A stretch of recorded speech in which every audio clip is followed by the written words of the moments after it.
Bonjour les enfants. Alors là, on se retrouve pour une mini séance de calcul mental. On commence une nouvelle semaine et donc cette semaine, la compétence, c'est de reconnaître les multiples de 20 et de 25. Donc déjà, on va commencer par rappeler ce que c'est qu'un multiple. Nous avons déjà appris à repérer les multiples de 2, les multiples de 3, les multiples de 5, etc. Dans notre cahier de leçons, vous avez déjà des petites leçons. Alors, rappel, un nombre est multiple d'un autre nombre si c'est un résultat de la table de multiplication de ce nombre ou du prolongement de la table. Je vous donne deux exemples. On peut dire que 42 est un multiple de 7, car 6 fois 7 est égal à 42. D'accord ? 42 est dans la table de 7, donc c'est un multiple de 7. 72 est un multiple de 8, car c'est 9 fois 8. D'accord ? Donc 72 est dans la table de 8, donc c'est un multiple de 8. Il est dans la table de 9 aussi, donc c'est un multiple de 9. D'accord ? Pour la notion de multiple. Alors, ici, pour nos multiples de 20 à 25, je vous donne une technique, je vous donne une astuce. Il faut regarder les deux derniers chiffres du nombre. Ok ? Alors, on va déjà commencer par les multiples de 20. Je baisse un petit peu la leçon. Hop. Donc, les multiples de 20 se terminent par un chiffre pair suivi d'un 0. Les chiffres pairs, c'est 2, 4, 6, 8. D'accord ? Donc, suivi d'un 0, ça veut dire les nombres 20, 40, 60, 80 et 0, 0. Ok ? Je vous donne trois exemples. 280.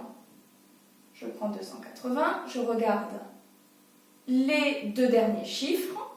C'est 80, c'est bien un nombre pair suivi d'un 0. 1640, les deux derniers chiffres, 40, c'est bien un nombre pair suivi d'un 0. 360, les deux derniers chiffres, c'est 60, c'est bien un nombre pair suivi d'un 0. Donc tout cela sont des multiples de 20. Pour les multiples de 25, c'est pareil, on va regarder les deux derniers chiffres du nombre. Cette fois, les nombres doivent se terminer soit par 25, soit par 50, soit par 75, soit par 0, 0. Ici, vous remarquez qu'on compte de 25 en 25. Plus 25, plus 25, plus 25, parce qu'en fait, c'est la table de 25. D'accord ? On ne la connaît pas par cœur, mais l'astuce, c'est donc de regarder les deux derniers chiffres. Ici, j'ai 1325. 25, il est dans ma liste. 175, se termine par 75, il est dans ma liste. 2600 se termine par 2 0, il est dans ma liste. Attention, je vous fais une petite remarque. Les multiples de 20 peuvent se terminer par 2 0, les multiples de 25 peuvent se terminer par 2 0. Donc 2600, il est à la fois multiple de 20 et à la fois multiple de 25. Ce qu'on va faire, c'est que je vais vous donner trois exemples dans... Comme vous allez avoir tout seul ensuite pour vous entraîner, j'ai changé les nombres, ce ne sont pas les mêmes que ceux que vous allez avoir dans l'entraînement 1. D'accord ? On prend le nombre 750. Est-il un multiple de 20 ? Est-il un multiple de 25 ? Ou est-il un multiple des deux ?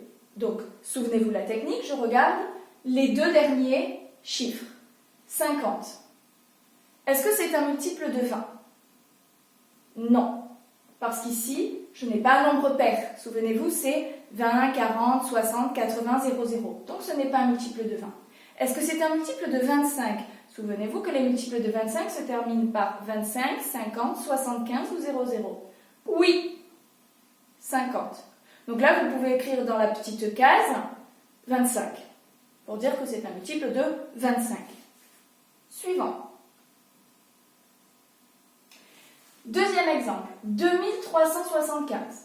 Je regarde mes deux derniers chiffres. Est-ce que c'est un multiple de 20 qui se termine par un nombre pair suivi d'un 0 ? Non, ici il ne se termine pas par un 0. Il se termine par 75. Oui, c'est un multiple de 25. Autre exemple. 1100. Je regarde les deux derniers chiffres. 0, 0. Souvenez-vous, on peut dire que c'est un multiple de 20 Et on peut dire que c'est aussi un multiple de 25. Donc dans votre case, vous écrivez 20, un petit slash, 25, pour dire que c'est un multiple des 2. Si jamais vous avez des nombres qui sont ni multiples de 20, ni multiples de 25, vous mettez soit une croix, soit vous écrivez rien, par exemple, d'accord, pour indiquer que c'est ni un multiple de 20, ni un multiple de 25. Voilà, je vous laisse travailler tout seul, c'est l'entraînement 1. J'espère que ça ira pour vous. Vous aurez encore 3 chances pendant la semaine. Au revoir les enfants!